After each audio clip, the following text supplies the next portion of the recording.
If you've ever seen the sun vanish for longer than it should, you'll understand why I almost lost my mind. I can tell you the exact second I realized something was wrong. It wasn't dramatic at first, no screaming, no collapse of reality. Just a clock ticking past the hour when dawn should have cracked the horizon, and nothing but darkness pressing against my window. At first, I thought I'd overslept. That's what people do in Alaska all the time during the long winters. You get used to strange patterns of light or the lack of it. But this was different. The shadows in my cabin weren't ordinary. They seemed stretched too far, pulled like tar dripping down the walls. The silence outside wasn't natural either. No crunch of snow shifting under car tires, no distant bark of sled dogs, not even the sigh of the wind that usually rattled the eaves. It felt as though the world itself was holding its breath, waiting. I remember pacing to the front porch and staring out at the tree line. The forest was nothing but a wall of black. Even the stars above seemed muted, like the sky was swallowing its own light. I checked the time again, 7:45 a.m. The sun should have been crawling over the mountains by then. Instead, the horizon was flat, empty, and unchanging. That was when the dread sank in. We expect the sun to return. Even in Alaska, even during the longest nights, there's always a rhythm. But this time, it felt like that rhythm had been broken, and I was about to learn why. Before the endless night began, life here had a rhythm that only Alaskans truly understand. The snow fell heavy, blanketing everything in a silence so deep it felt like the world was paused. Our town was small enough that you knew every voice that carried through the still air, yet distant enough from the cities to feel forgotten by the rest of the world. I used to love it. The crunch of boots on ice, the smell of wood smoke curling from cabin chimneys, the soft glow of lanterns in frosted windows. Even the long stretches of winter darkness held their own beauty. People kept close, neighbors dropped by with stew or coffee, and you found comfort in routines, hauling wood, checking traps, brushing snow off the roof before it buckled. There was hardship, yes, but it felt honest, simple. Sometimes I'd stand outside at night with my camera, just watching how the auroras carved rivers of light across the sky. That kind of beauty makes you forget the cold, makes you feel safe in a place that shouldn't allow safety at all. It felt like home, until the shadows started acting alive. At first it was just whispers in town, someone swearing the nights were lasting longer than they should, clocks running strangely. Little things easy to dismiss, but soon even I couldn't ignore it. I woke up at 3 a.m. to the sound of my old wall clock ticking. Nothing unusual, just the groan of the radiator and the faint hum of the fridge. But when I glanced at the clock, something caught me. The hands hadn't moved. I rubbed my eyes, thinking maybe I was half asleep. The clock read 3:07. I went back to bed. Hours later, when I woke again, it was still 3:07. My phone confirmed it too, though the battery was draining faster than it should have. I tried turning on the radio, just static.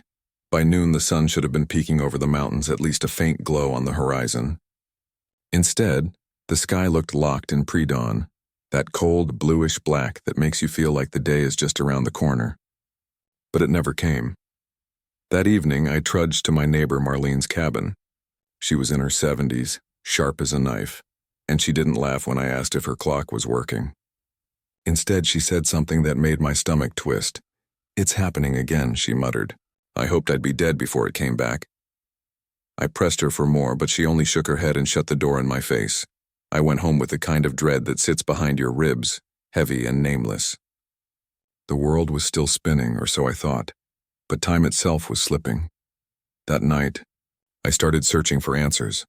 When I realized the night wasn't lifting, I did what anyone with too much fear and too little sense would do. I started digging. At first, I looked for scientific answers. Alaska, after all, is known for long stretches of darkness, polar night, Earth's tilt, the kind of thing you can rationalize with astronomy. But the deeper I looked, the less comfort I found. The library in town kept a dusty archive of miners' diaries from the late 1800s, back when the gold rush brought desperate men this far north. Some pages were stained with candle wax and coffee, others with what I swear looked like blood. They all spoke of the same terror, the night that overstayed. One miner wrote, "The dark lasted 3 days longer than it should. We heard voices outside calling our names, but when we looked, nothing was there." Older than the miners' tales were the native stories, whispered legends about spirits that thrived when the sun abandoned the sky. They weren't monsters you could fight. They were shadows that learned your name, followed you home, and never let go. And then came the phrase that wouldn't leave my head. If the night speaks your name, you won't live to see dawn. It was folklore. It was superstition. That's what I told myself. But as I read, I started noticing things in my own house. Whispers where there should have been silence. A knock on the window when no one was there. The legends weren't staying on the page anymore. At first, I told myself the whispers were just in my head. The kind of trick the mind plays when silence drags too long. But then I realized silence wasn't supposed to sound like that. Silence doesn't repeat your name back to you.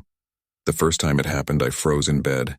A faint murmur brushed the edge of my hearing, like someone whispering through a crack in the wall. I thought it was the wind threading through the trees.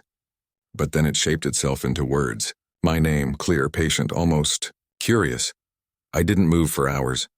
The next morning, I tried to laugh it off. Cabin fever, sleep deprivation. Except when I went to feed the dog, she wouldn't leave the porch. She sat rigid, eyes fixed on the tree line, growling low at something I couldn't see. And for the first time in her life, she refused food. That's when the neighbors started changing. Mrs. Riley, who lived 3 houses down, stood in her yard one night, staring up at the starless sky for hours. When I called out, she turned, smiled too wide, and went back inside without a word. The next day, her house was empty. No footprints in the snow. No signs she'd ever packed, just gone. The whispers got bolder. One night, I pressed my ear against the window, and I heard my neighbor's voice, Mr. Hanley, reciting the exact same phrase I'd heard the night before. Word for word. His tone wasn't his own.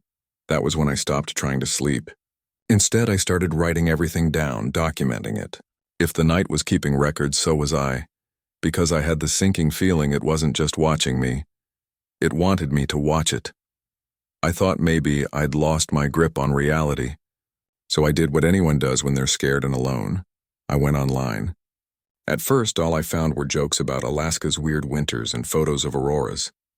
But buried under travel blogs and weather reports were forums with names like Night Watchers and Polar Veil, places where people whispered about what they'd seen during the long dark.